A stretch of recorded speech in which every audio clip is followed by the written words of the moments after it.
Woohoo!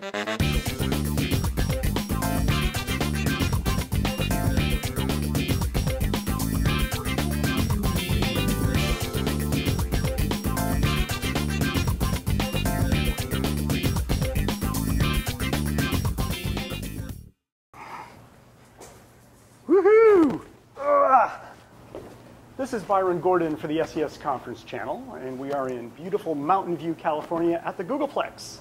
And today, we're going to be interviewing Timothy Jordan, developer advocate on the Google Plus project. Timothy, ecstatic news for everybody in the online marketing world. You're going to be speaking at this year's SES San Francisco. Congratulations. Thank you. Super excited to be here. Yeah, we're looking forward to it. And I thought here, in the few minutes we have with you, that maybe you could share just a little preview of some of what you plan to talk about Google Plus and Google Plus One. Sure. I mean, just real quick, Google has been improving our products by bringing people into them more and more. And so I'm going to be talking about just that. And we'll look at the Google Plus project, and we'll also look at initiatives such as the Plus One button. All right. So as you know, at SES, there are tons and tons of marketers galore, all representing big brands.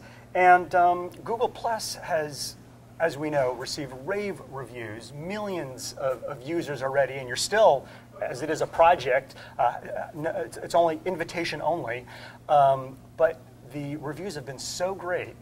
So a lot of marketers are sort of wondering, wow, well, how do we perhaps use this platform? Should we be using this platform for our brands? What would you tell some of these marketers? So it's a really great question. And first off, we'd say we're not quite ready for businesses or brands to have a presence on Google+.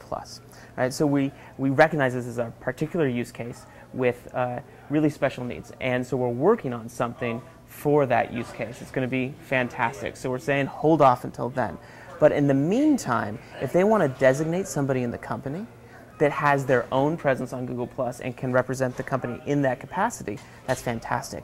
And we've seen some people do this with just great success. And you can think of, say, Michael Dell, who's been on the product for a long time now and having hangouts with all sorts of people, and that's really exciting.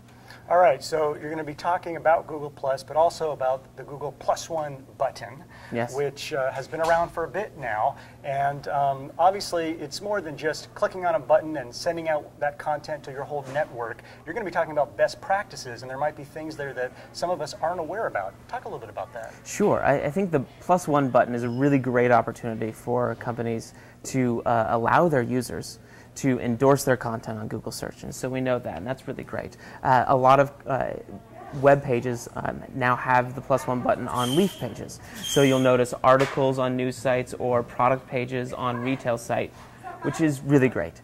But what we're seeing more and more of, which is really interesting, and this is sort of a pro tip for your audience, is that webmasters are placing that Plus One button also on category pages. Right? So one level up. Not just recommending, say, a single product, but maybe shoes on that whole website, the whole category. And also seeing the Plus One button associated with the entire website. So the obvious place for this is on the home page. But if you can place that Plus One button in a place on the home page or all other pages where the user knows that when they click that, they're endorsing the entire site or your entire brand, that's also really interesting because that's going to surface in search as well. So that's a real quick sort of tip, and I'll talk more about that in the session. Another thing that I think is really interesting that we're seeing more of that webmasters should definitely consider is using the callback mechanism to surface more interesting information to users in-page. And you can do this right away after the click. So let's say I'm on a retail site and I see a new pair of sunglasses that I really like, and I Plus One those sunglasses. Perhaps that retailer already has information about related products that they can surface right in page right after I click. And the callback is already in place. So this is functionality you can add today. You might also associate what I've just done with my cookie on your site. So when I return, you can show me the latest sunglasses in that style on your site. So those are two sort of innovative and new and interesting ways to use the Plus One button. But of course, I've got to mention the other two more things is one, speed. Speed is super important. We've improved the speed of the button. It's up to 3 times faster and you don't have to do anything. But there's other tweaks that you can make to the button on your site to make it even faster, like using the async snippet. And of course, another thing that's really important to us is canonicalization, which is Right. really good for the +1 button, and it's also good for Google search. So I really encourage all webmasters out there to add a canonical URL to all of their pages. All right, canonical URL is a good one. We also know Google, people are experimenting with search in Google+, and I thought maybe you wanted to say something about that. So it's still really early days, right? Yeah, We're it is still in early. field trial, and this is something that we know, as Google, that search is important to a lot of people. So it's something that we're working on. That said, in the interim, sort of a patch-on solution, one of my favorite things on Google.com is that you can restrict a search to a particular site. So if you really want to search across posts right now, you can just go to Google.com, type in your search query, and then add site:+.google.com. Great tip. And finally, Timothy, we talked a little bit about the real names policy that Google had implemented, and there's been an update recently as well, and I thought maybe you could just flesh out for those who had any concerns about the real names policy, you could address those. Sure. And this is a really interesting question, and it goes to what Google profiles were designed for.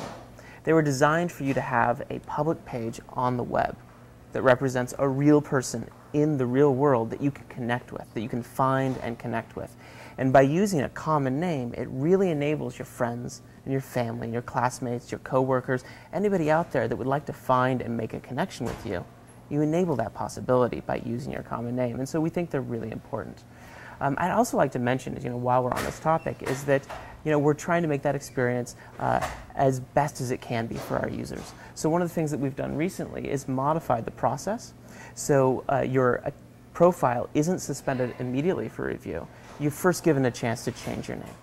Also, it's important to note that if the profile is suspended for review, it's just the profile that's suspended. Right? You still have access to your Google account and all your Gmail while you go through that process.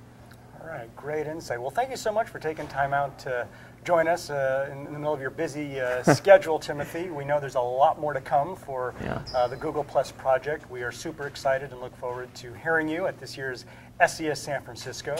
And thanks again for joining us. Thank you so much, Byron.